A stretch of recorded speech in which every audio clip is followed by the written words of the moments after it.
How's your day been so far? Not bad. Not much happened today, but how about you? Yeah, not too bad. I get you with it not feeling like much is happening. Kind of seems like every day is just blurring into each other at this point. Literally, yeah, literally. What would you say has been the biggest adaptation you've had to make when lockdown was implemented? I guess just in general music in terms of live and recording and stuff is just completely different beast now. Luckily for me, like I'd done all my recording for the records and stuff. Well, a majority of it, so I didn't need to be anywhere. But even that now, like everything's on Zoom. Like I'm doing some writing later with someone I know, and that's on Zoom, and that's just how it is now, I guess. And yeah, and then just live is just like, yeah, it's really difficult, I guess. I think, there's obviously stuff like going live on Instagram and stuff, but I don't think it'll ever be the same as playing a gig. So yeah, I think it's just kind of, yeah, I think like everyone just figuring out how to do whatever form of life they're in from home, I guess. Mm. And you mentioned that you were going to be writing with someone on Zoom later. So would you say that has any effect on your writing process in comparison to face-to-face Um, writing? I just prefer being in a room of people. And I think that's one thing I've really noticed during lockdown. Like I've been doing a lot of writing and stuff, and not just for me, just generally. And I don't mind. I like my own company, but I think creatively, I just love being in a room of people. Just 'cause I think it's more fun. Have you had any like Zoom glitches that has kind of disturbed the flow, or has it not quite happened yet? Well, funny enough, this is the first. Oh, no. Funny enough, this is the first Zoom session I've had. I've done some stuff like finishing up the record on Zoom. But luckily, nothing bad yet. Fingers crossed. But yeah, it's just a bit weird because obviously, when you're in the room with someone, you know when each other's going to be talking and stuff. And like with Zoom, there can be this weird overlay, and it's obviously a bit harder because in terms of like writing, only one of you can have the production software running to get stuff going, and then yeah, it's really weird. But yeah, I guess these are the times now, I guess. Yeah, just gotta go with it, I guess. Yeah. But I think you mentioned that you're pretty much finished with the album now. So, what would you say are your fondest memories of producing it? You know what? It was a very different experience. This record, the last record I did out in LA, and this record I did over here. So it was like literally two different parts of the world. But there was, yeah, basically me and the guy who produced the record. We just hired a house down in Bath. I'd never been to Bath in my life, but it was like his friend of a friend, and it had a studio in the garden. And yeah, we just went and stayed in Bath for like, I think it was like 5 or 6 weeks in total, and it was really nice because we had this really nice house and a lovely studio at the bottom of the garden. So it's kind of like we didn't feel like we were in the studio. I kind of struggle with that element of like being in the studio, and it kind of like, right, we're in here from this time to this time. And because we had this, it was part of the house, we could just go and record whenever we wanted, or if we weren't feeling it, we could just step out of the room for a bit. So, and we didn't feel like we were wasting any studio time. So yeah, it was really nice to experience. And yeah, so I've definitely got a soft spot for Bath after doing the Well, record down there. that sounds really lovely. And do you have any behind the scenes stories of recording in Bath that you can share with us? Um, Not a lot really. Just literally, just yeah. It was because it was so. It was almost like we lived there. It wasn't like we went there to right. We're in the studio from say 10 in the morning till 6 at night, and then we have dinner and we go to bed. It was kind of just like, right. We woke up, right.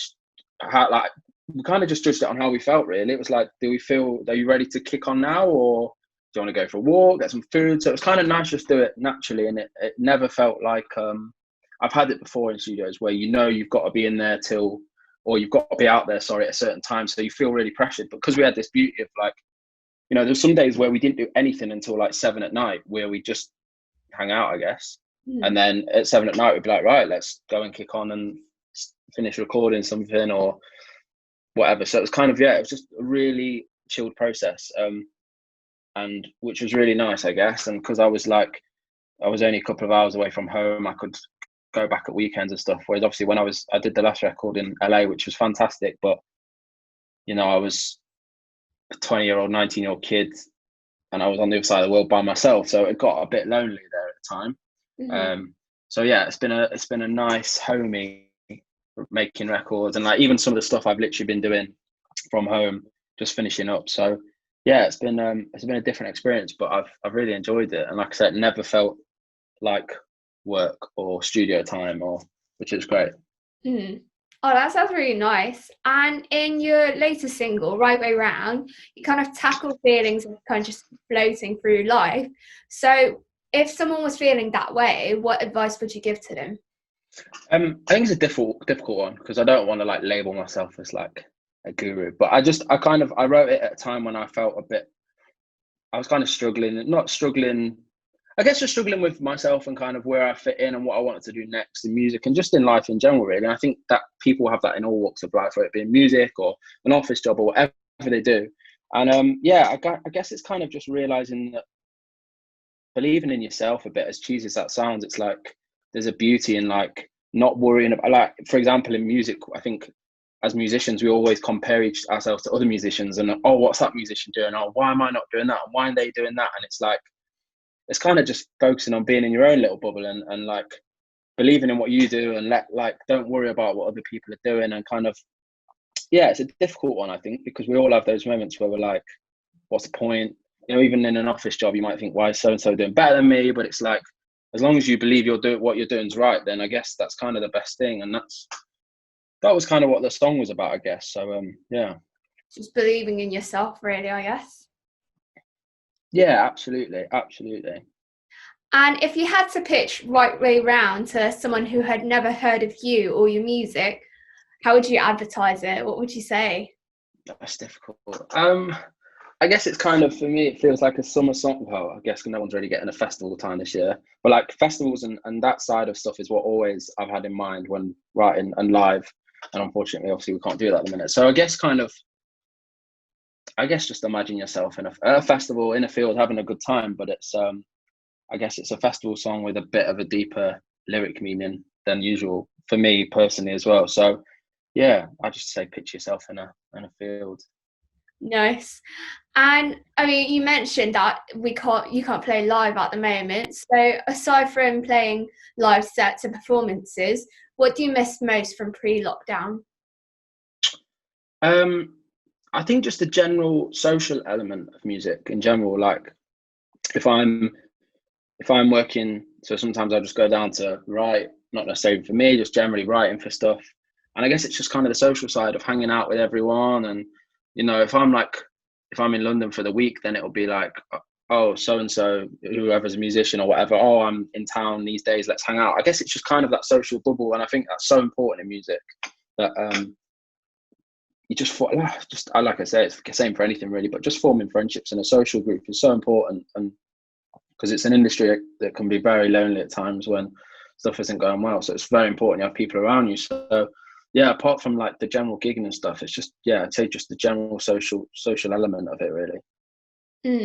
I think people have tried to bridge this gap a little bit by using social media over lockdown.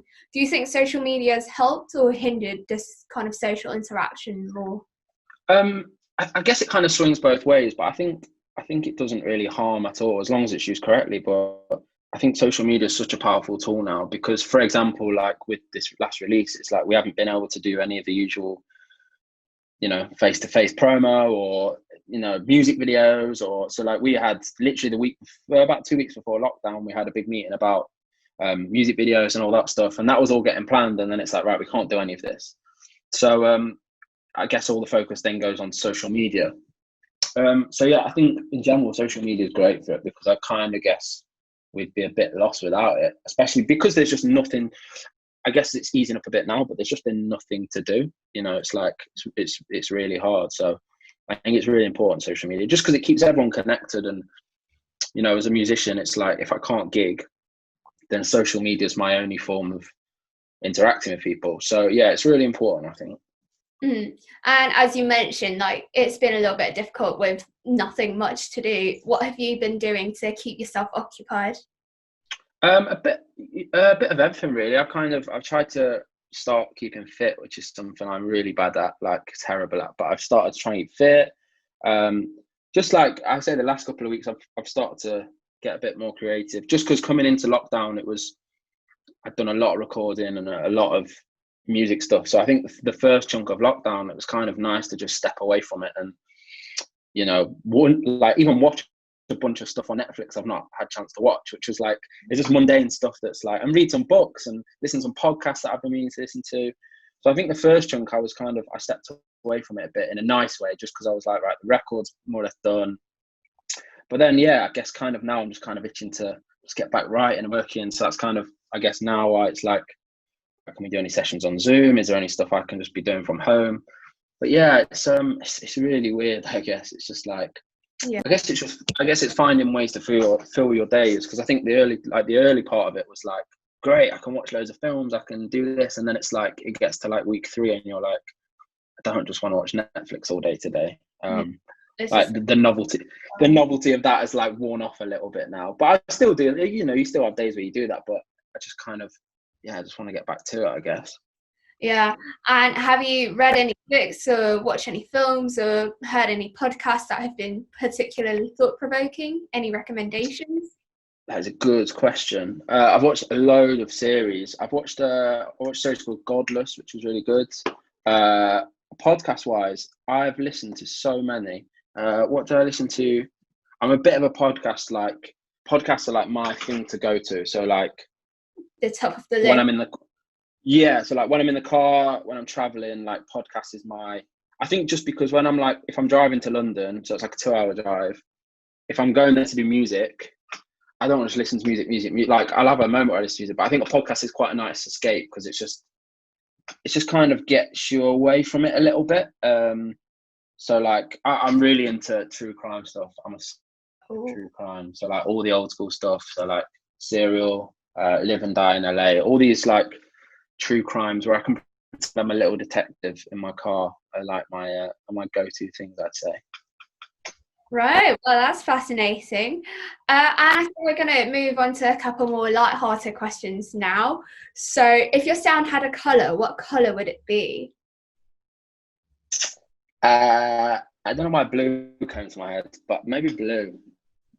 Okay. I'm not a very colourful person. Oh, well, I am for once. I've got a yellow hat. I'm normally like all dressed in black, but yeah, we'll go blue. No, we'll go yellow actually. Why not yellow?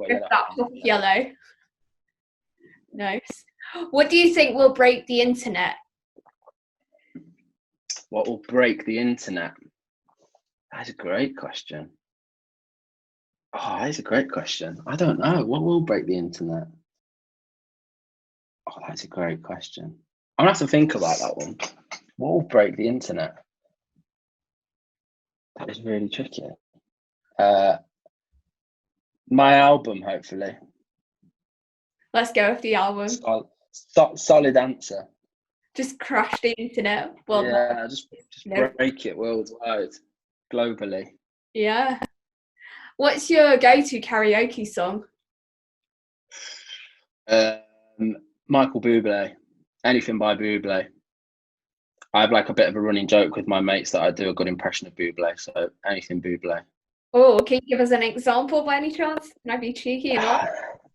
I'm nervous, too nervous. It's normally after I've had quite a bit of alcohol as well, but yeah, Bublé is my go-to. Fair enough. And if you could commit any crime and get away with it, what crime would you commit? Oh, that's a great question. See, I've got this thing where I'd love, right, there's a program called Hunted, right, which is where they just go on the run for like a month.